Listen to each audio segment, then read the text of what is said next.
কি আসছে রে? বাবা, কি করেছো তুমি? ওরকম ওরকম করে নাচ করেছো? তাই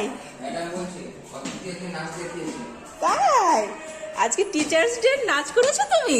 কেমন কেমন করে নাচ করেছো? হ্যাঁ, টিফিন হয়নি? তাহলে এখন বাড়ি বসে টিফিন করবে?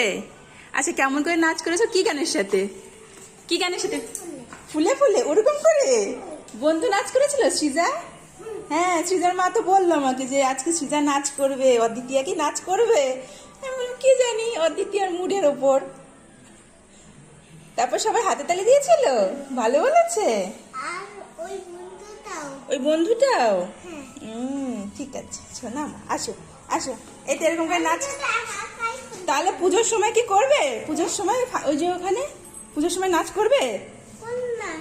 কোন গান নাচটা করবে বলো? স্কুলে শেখাচ্ছে ওই নাচটা করবে? ঠিক আছে। এখন স্কুল থেকে আসার পর পাখি নিজে নিজেই ড্রেস খুলতে পারে, তাই না? একাই জুতো খুলে ভেতরে ঢোকে, তারপরে মোজাটাও একা একা খোলে। এখন তো পাখি সব শিখে গেছে, তাই না মা? বড় হয়ে গেছো তুমি। তাই আমি তো ছোট হয়ে যাচ্ছি, আমার মার কোলে উঠতে হবে না আমাকে? হ্যাঁ, ঠিক আছে। তাহলে আজকে টিফিন হয়নি স্কুলে, তাড়াতাড়ি এখন খেয়ে নিই আমরা, ঠিক আছে?